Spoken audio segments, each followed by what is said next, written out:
Have you ever looked at a world map from 100 years ago?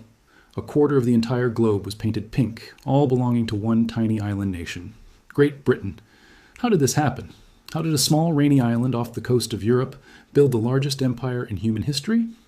It's a story of ambition, innovation, and a whole lot of luck. Let's dive in. First things first, let's talk geography. Being an island was a huge advantage. While mainland Europe was constantly tangled in land wars, Britain had a natural moat, the English Channel. This protected it from invasions and allowed it to focus its resources elsewhere. Instead of building massive land armies, Britain poured its money into its navy. And this, my friends, was the key. The Royal Navy became the most powerful maritime force the world had ever seen. It was like having the keys to every ocean on the planet. This naval dominance allowed Britain to protect its trade routes, defend its colonies, and project its power anywhere in the world. If you control the seas, you control the world. But a powerful navy is useless without something to trade. And Britain was at the heart of the new global economy. It all started with the Age of Discovery. While Spain and Portugal were busy colonizing South America, Britain was a bit late to the party. Their early attempts in North America were challenging, but they learned and they adapted. They established colonies in the Caribbean to grow sugar, a commodity so valuable it was called white gold. Then came the 13 colonies in North America, providing raw materials like timber, cotton, and tobacco. This colonial trade fueled a massive economic boom back home. And that brings us to the Industrial Revolution. This is where Britain really pulled ahead of the pack. Starting in the mid-18th century, Britain became the workshop of the world. Inventions like the steam engine, the spinning jenny, and new iron-making techniques transformed the country.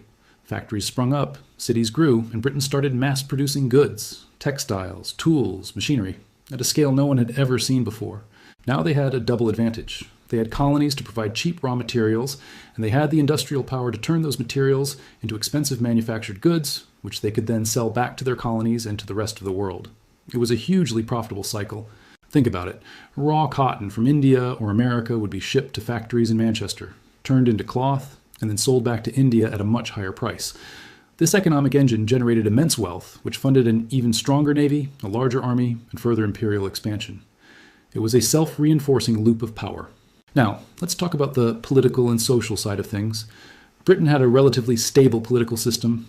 While countries like France were going through bloody revolutions, Britain had a constitutional monarchy and a parliament that, while not perfect, provided a degree of stability that was attractive to investors and entrepreneurs.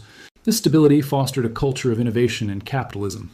There was a strong belief in free trade, at least when it benefited Britain, and the legal system protected private property, which encouraged people to take risks and build businesses.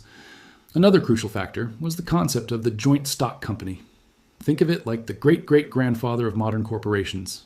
Companies like the East India Company were given royal charters that allowed them to raise money from public investors, build their own armies, and even govern vast territories.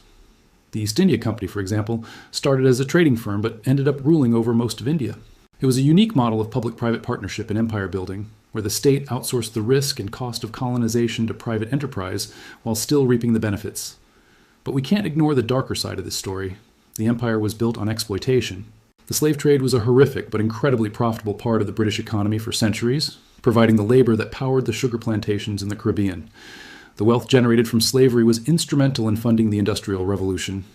In India, British policies led to famines and the destruction of local industries.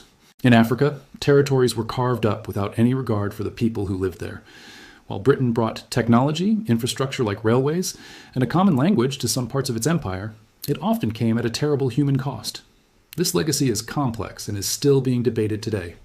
So, to sum it all up, there wasn't one single reason for Britain's rise. It was a perfect storm of factors. Its island geography gave it a defensive advantage. Its powerful navy gave it control of the oceans. The Industrial Revolution gave it an unmatched economic engine. Its political stability and unique corporate structures allowed for efficient expansion. And all of this was fueled by a vast network of colonies that provided raw materials and markets. It was a combination of military might, economic innovation, political savvy, and ruthless ambition. The British Empire eventually declined, as all empires do. The two world wars drained its resources, and a global wave of independence movements saw colonies break free. But for a time, this small island nation truly did rule the waves and shape the modern world in ways we still feel today. The English language, common law, and even the sports we play are all part of its lasting legacy. The story of the British Empire is a fascinating and often controversial chapter in human history, reminding us how a unique blend of circumstances can lead to unprecedented power. Thanks for watching. If you found this journey into history interesting, don't forget to hit that like button. And subscribe for more deep dives into how our world came to be. See you in the next one.